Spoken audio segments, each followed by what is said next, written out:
Terima kasih pemirsa, Anda masih bersama kami dalam Berita Papua.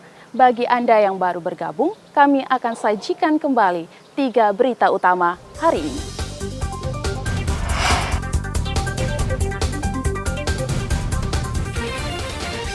Kapal pengangkut semen dan sembako mengalami kerusakan mesin di tengah laut. Antisipasi penjualan obat sirop berbahaya, Polda Papua razia apotek dan toko obat. Jaga kelestarian alam, Polda Papua dan komunitas pecinta alam Jayapura tanam 500 pohon bakau di Hol Tekam.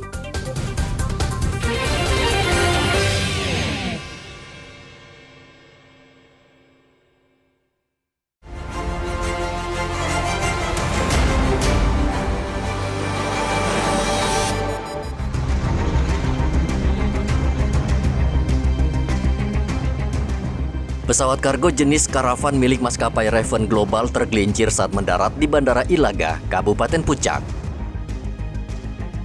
Tidak ada korban jiwa, namun insiden ini menyebabkan aktivitas penerbangan di Bandara Ilaga dihentikan sementara. Pesawat tersebut terbang dari Mimika menuju Bandara Ilaga, Kabupaten Puncak.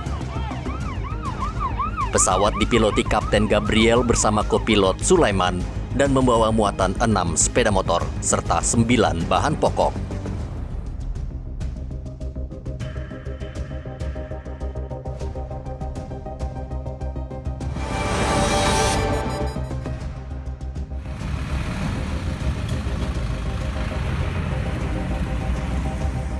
Tim SAR Mimika mengerahkan anggotanya untuk mencari seorang anak buah kapal motor Agung Berkah Bahari yang terjatuh ke laut saat sedang mencari ikan di perairan Kokonau. Saksi mengatakan korban terjatuh saat sedang buang air besar di pinggir kapal akibat hantaman ombak yang besar. Tim SAR juga sudah meminta informasi dari kapal nelayan yang sedang mencari ikan di seputaran Laut Kokonau.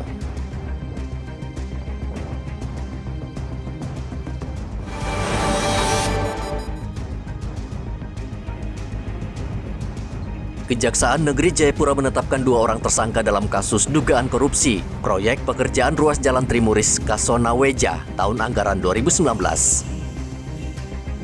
Kedua tersangka tersebut yakni mantan pelaksana tugas Kepala Dinas Pekerjaan Umum Mambramo Raya berinisial YSM dan Direktur CV PIP berinisial JJH. Kedua tersangka dituduh telah merugikan negara senilai 3 miliar 800 juta rupiah dari nilai proyek sebesar 5,7 miliar rupiah. Kedua tersangka dijerat pasal 18 Undang-Undang Nomor 31 Tahun 1999 tentang pemberantasan tindak pidana korupsi dengan ancaman hukuman penjara maksimal 20 tahun.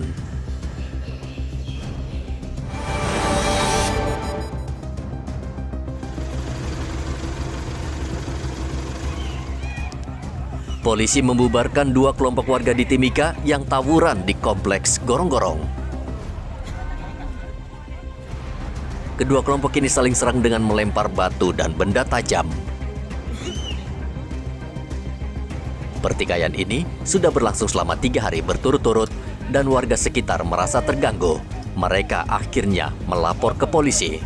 Namun, upaya polisi membubarkan tawuran sempat dilawan kedua kelompok akibatnya kaca mobil patroli milik polisi pecah, sehingga polisi mengeluarkan tembakan peringatan ke udara untuk membubarkan massa. Dari hasil penyelidikan sementara, pertikaian antar warga itu dipicu minuman keras.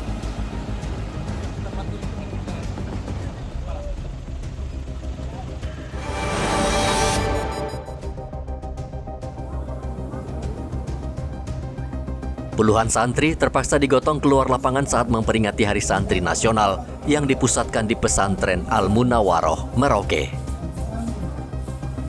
Sebagian merasa pusing dan pingsan akibat tidak kuat kepanasan di lapangan selama mengikuti upacara. Mereka dibawa ke tempat teduh dan ditangani langsung para guru yang cukup kewalahan karena harus menangani puluhan murid yang jatuh lemas.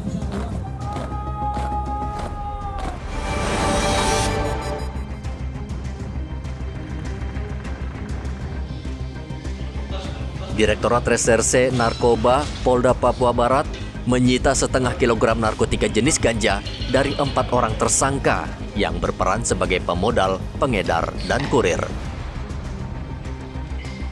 Direktur Narkoba Polda Papua Barat Kombes Agustinus Indra Napitupulu mengatakan mereka ditetapkan menjadi tersangka. Salah satunya berdasarkan tes urin yang positif sehingga membuktikan mereka menggunakan ganja.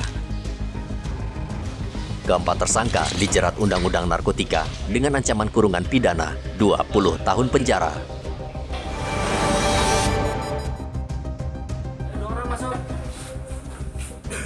Untuk mencegah penyalahgunaan narkotika di kalangan anggota Polri, ratusan personel Satuan Tugas Operasi Damai Kartens menjalani pemeriksaan urin secara mendadak.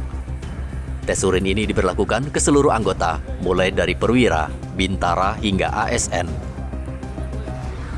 Dari hasil pemeriksaan, seluruh anggota dinyatakan negatif. Kapolri Jenderal Polisi Listio Sigit memerintahkan jajarannya untuk serius memberantas narkoba di tubuh kepolisian. Sebelumnya, Irjen Polisi Teddy Minahasa diduga terseret kasus narkoba dengan menjual barang bukti sabu hasil sitaan polisi. Kasus Teddy ini menambah citra buruk polisi di mata masyarakat.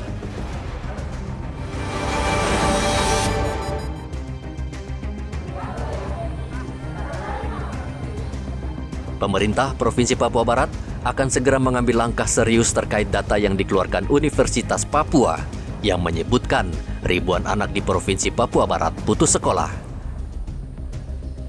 Dalam data tersebut juga terungkap banyak bangunan sekolah yang sudah rusak serta tidak memiliki sarana pendukung sehingga tidak layak menjadi tempat menimba ilmu.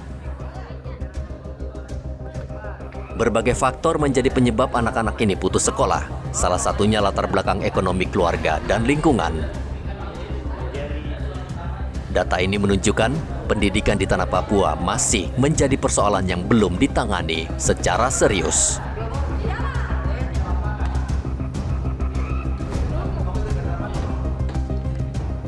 Pemirsa, informasi tadi sekaligus mengakhiri jumpa kita dalam Berita Papua. Saya Graciela Taime mewakili kerabat kerja yang bertugas menyampaikan terima kasih, selamat beraktivitas, sampai jumpa. Wanyambe.